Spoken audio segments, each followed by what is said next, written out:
Hey everyone, Ben CrossWhite here, exercise physiologist and spine fitness specialist. It's no surprise that in today's time with almost 8 billion people in the world, it's an estimated that 60 to 80% of those people have some kind of recurring neck pain, shoulder pain, or the combination of both throughout their life. This pain can lead to headaches, poor circulation, or even nerve damage.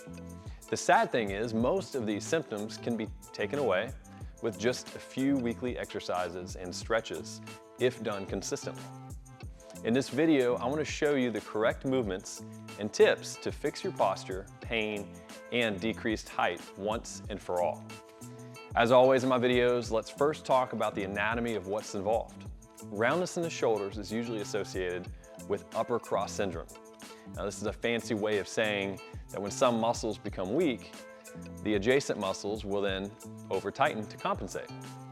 In this case, the weak muscles typically are the rhomboids, lower traps, serratus anterior, rotator cuff muscles consisting of teres minor, major, supraspinatus, and infraspinatus.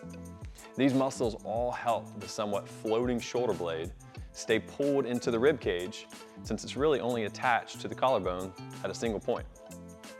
This floating aspect, by God's design, is a perfectly crafted system. However, this scapular movement can be manipulated by doing the wrong things day in and day out. Things like looking down at your cell phone, sitting, driving, breastfeeding, sleeping with poor posture, or even just overuse of anterior movements. So let's get into our first stretch that focuses mainly on the chest and front delts. Now this stretch does require a bar and some kind of anchored securely to a band, and will help even more so when positioned the way I have it here. You want to position the band over the outer portion of your shoulder and then grip the bar with the palms down.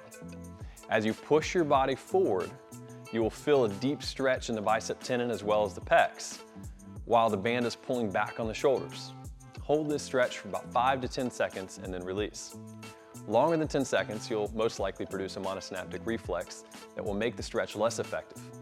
Perform 12 to 20 reps depending on the tightness, and you should feel much better. Our second stretch is a common one, but with a twist.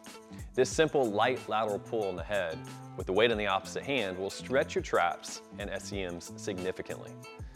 As you pull your head to the side, try leaning it forward, and that'll hit the traps even harder.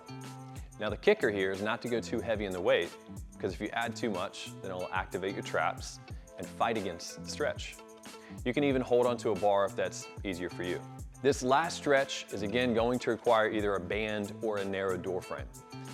Band is going to be probably a little bit better. You want to get a medium resistance band and wrap it around something secure, and then put the ends of the band slightly above the elbows.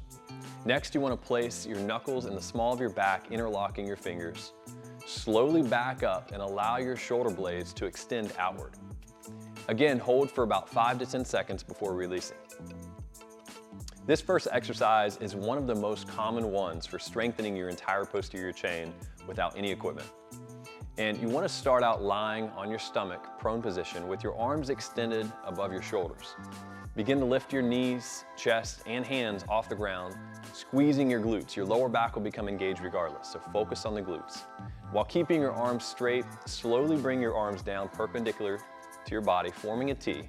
When you get to this point, press your arms towards the ceiling and then rotate your palms up, and then bend at the elbows while you take your hands behind the small of your back. Focus on bringing your shoulder blades together, getting a 3 to 5 second squeeze before reversing that process. The last exercise you'll need is one called the CrossWhite Retraction. And yes, I did coin that term. Starting with having 90 degrees in the elbows and your armpits, but trying not to shrug the shoulders. Begin driving your elbows backwards and then squeezing the shoulder blades together. Hold this position for about 10 seconds and then release while slowly bringing your elbows down to your ribs and then retract back again, holding for another 10 seconds. Repeat this about 10 to 15 reps each.